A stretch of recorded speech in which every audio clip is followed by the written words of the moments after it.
Buenos días, jóvenes. Hoy vamos a continuar con ya la parte final de la parte de genética. Es importante conocer ya tanto las bases, ya vemos que ya cómo se inició la genética con Gregor Mendel, se vio parte de lo que es genética mendeliana, todos los conceptos básicos que entre los que está qué es un gen, qué es qué es el ADN, qué es el ARN. Ahorita vamos a medio tocar el dogma central de la biología molecular. Ya se le subió el video sobre la replicación del ADN. Tenemos también en genética mendeliana qué es el genotipo, qué es el fenotipo, qué es un gen homocigoto, qué es un gen heterocigoto, entre muchos otros términos que son importantes conocer debido a que la genética es algo compleja. Entonces tenemos que hoy en día la investigación básica en genética humana la llevan a cabo una gran variedad de profesiones, como biólogos celulares, moleculares, bioquímicos y otros. La genética humana se identifica a plenitud con la genética médica y no hay parte de aquella en donde no tenga participación la biología molecular. Muchas enfermedades llamadas comunes, pero cuya etiología no se conoce por completo, como el accidente cerebrovascular, la enfermedad coronaria, los trastornos mentales, la hipertensión arterial, la diabetes, etcétera, tienen un componente genético y algunos tipos de cáncer se deben a cambios heredados o adquiridos en la composición y estructura del material genético de las células.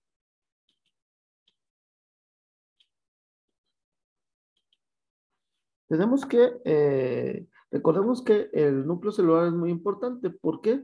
Porque ahí es a cabo donde hay a cabo o el lugar en donde se encuentra el ADN. El núcleo es la estructura de mayor tamaño de las células eucarióticas. El nucleoplasma está en contacto permanente con el citoplasma celular a través de los poros de la membrana nuclear. Está compuesto por ADN, proteínas y ARN y desempeña un papel vital en la síntesis de proteína, la transmisión de información genética desde una generación a la siguiente. Es muy importante recalcarles que si se dan cuenta, el núcleo celular es como la caja fuerte de la célula. ¿Por qué? Porque el elemento más importante que presenta la célula es su ADN, que es la información genética que le va a servir para preservar la vida y preservar su información. Si se dan cuenta o analizan la situación, el ADN nunca sale del núcleo. Para eso tiene al ARN. Recordemos que hay diferentes tipos de ARN o RNA, ARN mensajero, ARN de transferencia, ARN ribosomal. Todos esos son necesarios para la síntesis de proteína. Como el ADN es la parte fundamental de la célula a través de la cual tiene toda la información, ya sea para su funcionamiento y así para la transmisión de estos caracteres a la siguiente generación, el ADN no sale del núcleo celular, siempre permanece dentro del núcleo. Y lo único que hace es apoyarse en el ARN para poder hacer, enviar información al exterior para la síntesis de proteínas. La unidad fundamental de un ser vivo es la célula. Cada una de las células que lo conforman tienen núcleo, el cual contiene en su interior el ADN necesario para desarrollarse y cumplir la misión encomendada por la naturaleza. El conjunto del ADN que posee cada célula se denomina genoma. Sin embargo, existen unas células muy específicas que no tienen núcleo y que por lo tanto no poseen ADN. Una de estas células es el eritrocito, jóvenes. Recuerden que en hematología forense se ve los componentes de la sangre y dentro de la sangre tenemos distintos componentes. Son 4 elementos fundamentales, que son los eritrocitos, los leucocitos, las plaquetas y el plasma. Entonces, en este caso, las células que son anucleadas, o sea, no presentan núcleo, no contienen un núcleo, son los eritrocitos. Las plaquetas son fragmentos celulares, pues, y el plasma es en la parte en la que se disuelve.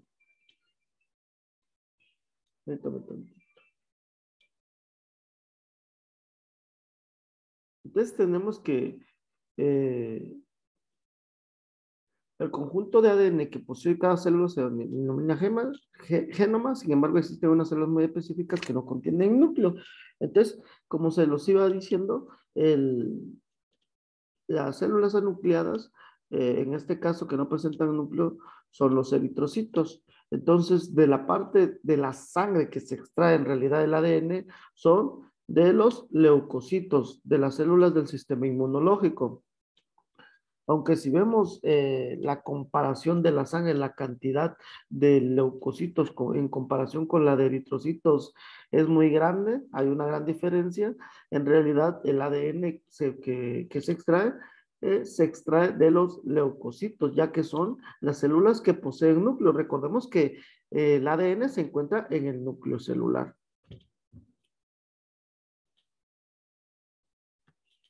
El ADN es un ácido nucleico. ¿Por qué es nucleico? Porque se encuentra en el núcleo celular. Así lo citó o así lo mencionó por primera vez el descubridor. Está compuesto solo de 4 moléculas básicas llamados nucleótidos, idénticas entre sí, excepto que cada una contiene una base nitrogenada diferente. Ellas determinan la estructura tridimensional del ADN. Los nucleótidos están constituidos por un anillo heterocíclico de carbono y, y de nitrógeno, el cual se denomina base nitrogenada. Un azúcar de 5 átomos de carbono en forma de anillo denominado pentosa, llamado desoxirribosa en caso de que sea ácido desoxirribonucleico o ribosa si es ARN y un grupo fosfato en la posición 5' del azúcar. Entonces tenemos aquí pues los diferentes nucleótidos. Eh, ¿Cómo está constituido un nucleótido? Por un grupo fosfato, la pentosa, que es la azúcar que se le llama, y la base nitrogenada, que la base nitrogenada puede ser citosina, uracilo, timina, adenina y guanina. Recordemos que en el ADN es la citosina y la guanina y la adenina y la timina. El uracilo es exclusivamente del ARN. Entonces el ADN posee cierta información debido a que presenta estos ácidos nucleicos, estos nucleótidos que van a conformar la cadena de ADN. Un nucleótido es un compuesto formado por un residuo de azúcar pentosa y un grupo fosfato, y es la subunidad de los ácidos nucleicos. Entonces tenemos que es la base más el azúcar, que es el riboso desoxirribosa, más el grupo fosfato. Entonces eso es un nucleótido.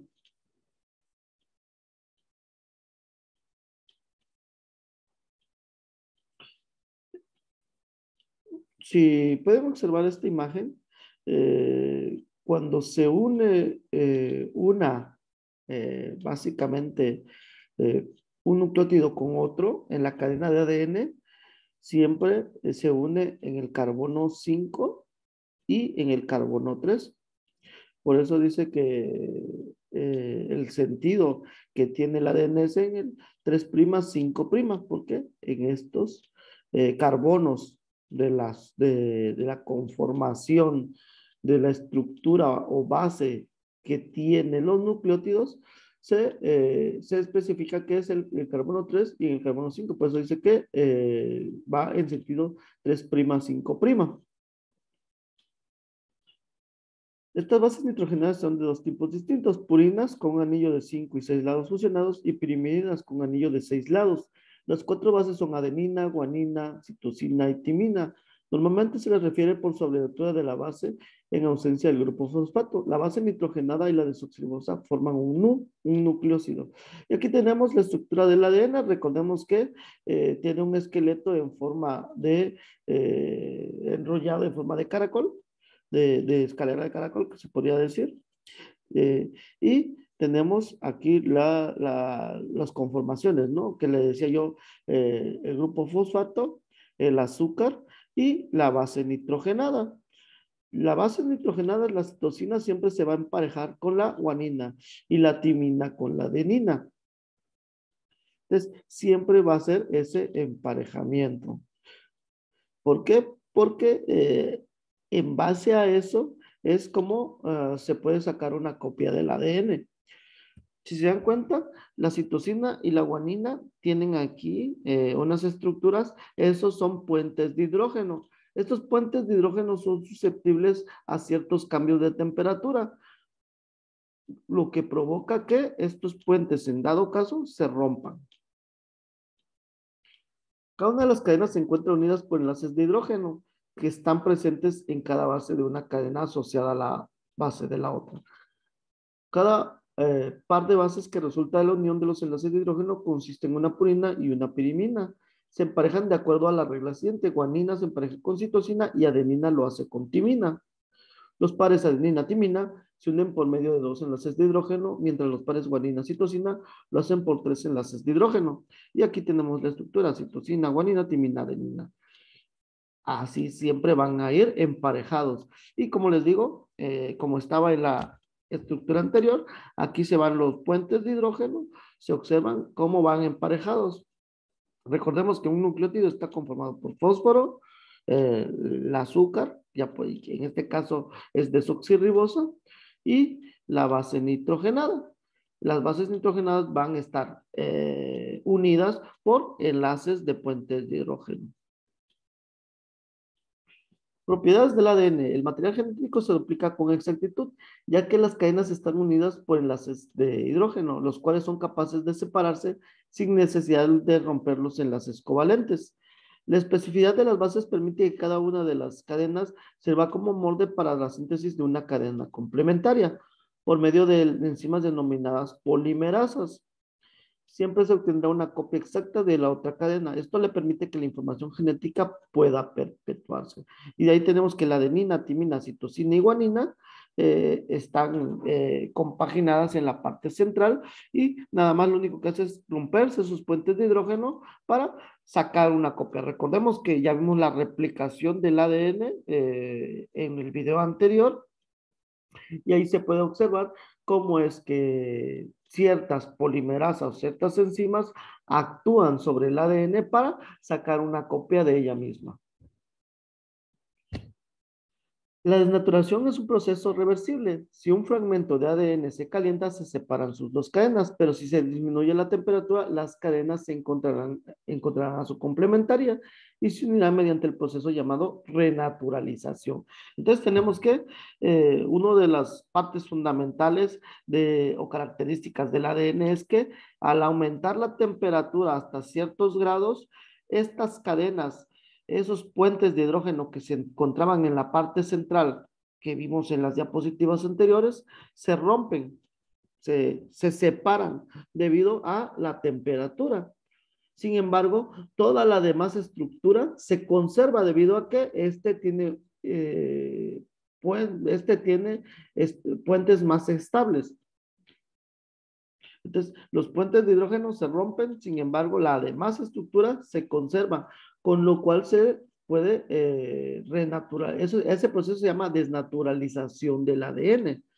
Si se vuelve a bajar la temperatura, o sea, a enfriar el líquido o el fluido en el que se encuentre, este agarra un proceso que se llama renaturalización. Esta renaturalización tiende a que se encuentren los pares de bases de nuevo y se unan. El ADN es una biomolécula que se encuentra en el interior de la célula y contiene toda la información necesaria para construir un individuo completo. Prácticamente todos los seres vivos tienen como portador de la información genética el ADN. Es un componente imprescindible de cada célula en el ser humano y además el ADN de un individuo es el mismo en todas sus células: sangre, semen, saliva, células de la piel, etc. El ADN participa en la producción de proteínas, dirige la síntesis de ARN y el ARN dirige la síntesis de proteínas y finalmente una serie de proteínas específicas catalizan la síntesis tanto del ADN como del ARN. Y tenemos aquí el dogma central de la biología molecular. Esto nos dice que el ADN nada más sufre un proceso de replicación. O sea, el ADN puede sacarse copias de él mismo para generar otra célula con la misma información genética. Sin embargo, también hay un proceso que se llama transcripción. En este proceso de transcripción es el cual a través de la molécula de ADN se copia la información a un ARN. ¿Para qué? Para que éste salga de la célula. Recuerden que el ADN no puede salir de la célula para generar proteínas. Entonces lo que hace es un proceso de transcripción en el cual el ADN le da la información al RN para que salga de la célula y lo lleve a los ribosomas. Al llegar a los ribosomas, se genera un proceso que se llama traducción, en el cual los ribosomas interpretan la información que les dice el ARN y generan las proteínas. Recordemos que las proteínas en el organismo son diversas. Tenemos la queratina, que nos va a dar la estructura del cabello, también la estructura de las uñas, también es parte de la piel. Tenemos diferentes tipos de proteínas. La hemoglobina, ¿para qué nos sirve? Para transporte de oxígeno. Recuerde que es un polipéptido que está conformado por cuatro estructuras que van a servir para el envío del oxígeno a todas las células del organismo. Entonces, la hemoglobina también es una proteína. Si dan cuenta, es hemoglobina, termina en ina. Si es queratina, también. La melanina, que le da el color al cabello, que le da también el color a la tonalidad de piel. Si se dan cuenta, melanina, igual termina en ina, es una proteína que va a darle cierta coloración o aspecto podría ser el cabello como a la piel. Y la insulina que es una básicamente enzima necesaria para el correcto funcionamiento de nuestro organismo, para que la glucosa pueda ingresar a las distintas células. Entonces, también eso es importante. Entonces, si nos damos cuenta, la información genética siempre nos va a decir qué proteínas vamos a generar y cómo las vamos a generar. Siempre se va a tener toda esta información en el ADN y va a tener que salir de la célula para convertirse en ARN y posteriormente generar proteínas para el funcionamiento normal del organismo. Ahí está el video de la replicación del ADN, que ya lo pusimos anteriormente. Y aquí tenemos, pues, una imagen de cómo es la estructura, tanto del ADN como el ARN.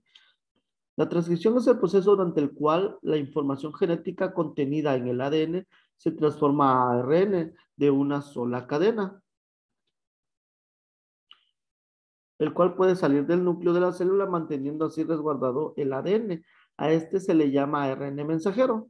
La transcripción es catalizada por una enzima llamada RNA polimerasa. Y aquí tenemos, pues, recuerden que el ADN tiene citosina, guanina, timina y adenina. Y el ARN tiene citosina, guanina, adenina y uracilo. Esos son los nucleótidos del ARN y aquí están los nucleótidos del ADN. Y recordemos que es una doble hélice el ADN, sin embargo, en el ARN es solo una sola cadena, que es el ácido ribonucleico y el ácido desoxirribonucleico. Además de las secuencias de nucleótidos que codifican proteínas, el ARN mensajero copia del del ADN inicial unas regiones que no codifican proteínas y que reciben el nombre de intrones. Las partes que codifican proteínas se llaman exones, por lo tanto el ARN inicial transcrito contiene tanto exones como intrones. Sin embargo, antes de que abandone el núcleo para dirigirse al citoplasma, donde se encuentran las ribosas, este ARN es procesado mediante operaciones de corte y empalme, eliminando los intrones y uniéndose entre sí los exones. A esto se le llama ARN maduro y es el que migra al citoplasma de la célula. Entonces tenemos aquí un proceso en el cual podemos ver que el ADN está conformado por partes que codifican proteínas y partes que no codifican proteínas. Las partes que codifican proteínas se llaman exones y las partes que no codifican proteínas se le llaman intrones. Entonces, por último, se da la traducción, que es donde la secuencia de ARN da las instrucciones para que se construya una secuencia de aminoácidos y por ende la producción de una proteína. Y aquí tenemos una proteína que les manifesté anteriormente, una básicamente estructura que es fundamental para la vida, ¿no? Aquí tenemos el glóbulo rojo y dentro del glóbulo rojo tenemos lo que son la hemoglobina. Podemos observar que aquí está la hemoglobina constituida por proteínas. Si no tuviéramos la información genética para sintetizar estas estructuras, en realidad la vida sería imposible. Por lo tanto, pues parte de la evolución del ser humano y parte de la evolución de las estructuras de las diferentes especies depende de el ADN. Como lo podemos ver, y como se los dije, el ADN el glóbulo rojo dentro o en el interior de este presenta hemoglobina, que es 4 cadenas polipeptídicas. Como dice ahí, forma elíptica de la molécula de polipéptido. Un péptido es una proteína. Entonces, son varias proteínas. Entonces, está formado por 4 cadenas y una parte central, un grupo que se llama grupo globina, donde tiene la parte central el hierro. El hierro es el que nos va, el hierro es el que nos va a ayudar a la transmisión o el transporte básicamente del oxígeno hacia todas las células. Y aquí tenemos los 20 aminoácidos que conforman las proteínas. Estos son importantes. ¿Por qué? Porque nada más son 20 aminoácidos, sin embargo, la estructura que se genere dependiendo de la secuencia de estos, va a generar una proteína o va a generar otra. Dentro de los aminoácidos tenemos glicina, alanina, valina, leucina, isoleucina, fenilalanina, tirosina, triptófano, lisina, arginina, histidina, ácido aspartico, ácido glutámico, asparagina, glutamina, cisteína, metionina, serina, trionina, entre muchas otras. Bueno, son 20 nada más los aminoácidos que nosotros podemos tener. Las proteínas desempeñan un papel fundamental para la vida y son biomoléculas más versátiles y más diversas, son imprescindibles para el crecimiento del organismo y realizan una enorme cantidad de funciones diferentes, entre las que destacan la estructura inmunológica, enzimática, contráctil, homeostática, transducción y protectora. Todas estas que mencionamos son las estructuras que nosotros podemos considerar como proteínas. Digamos, en estructural, pues el colágeno también es una proteína que nos sirve para la estructura, ¿no? Del tejido epitelial. En los anticuerpos, recuerden que los anticuerpos, independientemente que nosotros tenemos un sistema inmunológico entre el cual están los leucocitos, estos generan ciertas proteínas que van a ayudarle a la eliminación de agentes patógenos. Estos se llaman anticuerpos. La sacarina y la peptina también son proteínas que ayudan a la actividad enzimática, principalmente la pepsina que ayuda a la degradación de los alimentos. Contráctil, en los músculos nosotros tenemos proteínas que se llaman actina y miosina. Esto nos va a servir para la contracción muscular, así como otros tipos de proteínas, entre lo que podemos encontrar la trombina, el fibrinógeno, etcétera. La PCR actualmente se utiliza en la técnica de reacción en cadena de la polimerasa, técnica ideada en 1989 por Carrie B. Mullis, Nobel de Química en 1993. Esta reacción permite amplificar un gran número de veces un ADN siempre y cuando se conozca una parte de su secuencia de nucleótidos. De esta manera, pruebas tan pequeñas como son una mancha de sangre o de semen o un pelo con raíz puede servir para llevar a cabo la identificación genética del individuo al que pertenecen. La multiplicación se lleva a cabo por un termociclador en etapas sucesivas, las cuales constan de los siguientes pasos. Entonces tenemos que la PCR en realidad es una técnica para sacar múltiples copias del ADN. Por eso es que es importante que nosotros vimos parte de la replicación del ADN, porque la técnica de PCR se basa en conocimientos previos sobre la replicación de este. La multiplicación se lleva a cabo en un termociclador en etapas sucesivas, la cual consta de los siguientes pasos. Tenemos aquí un aparato que se llama termociclador. Este nos va a servir para, en realidad, ciclar, como dice su nombre, hace ciclos de temperatura. Sube la temperatura y luego la baja. Sube y luego la baja. Puede subir o bajar la temperatura de manera programada. Eh, Cuando se va a hacer la PCR, lo primero que se hace, independientemente de agregarle todos los componentes para que en realidad se haga copias de este ADN, para tener de una pequeña muestra muy ínfima, casi imperceptible, se pueda ser estudiada en mayor proporción. ¿Por qué? Porque ya existe en múltiples copias y ya la información es suficiente. Entonces, primero se somete a una desnaturalización el ADN. Se somete el ADN a temperaturas de 94 a 96 grados centígrados durante unos minutos para romper los puentes de hidrógeno intracatenarios y separar así las dos hebras de ADN por completo. Entonces tenemos que, al momento en que se trabaja el ADN, lo primero que se hace es subir la temperatura. ¿Por qué?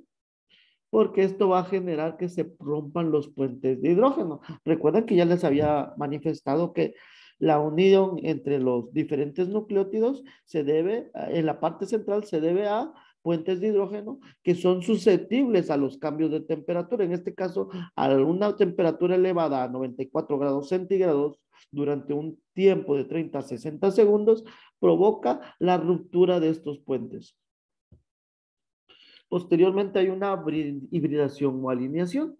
Se disminuye la temperatura hasta los 45 a 65 grados centígrados y se adicionan los cebadores o primers de 20 nucleótidos, que si se han elegido adecuadamente se unirán a las secuencias que flanquean el fragmento a amplificar. Entonces, lo que hace es llegar y se pega lo que es el primer. ¿Para qué? Porque este primer nos va a servir, es como decir, aquí quiero que inicies la copia del ADN. Si no existe este primer, básicamente la enzima que va a generar la copia que va, no puede actuar. Entonces el primer es indispensable, por eso se agrega estos primers o también denominados cebadores para que diga, aquí es el inicio de la copia de la cadena de ADN.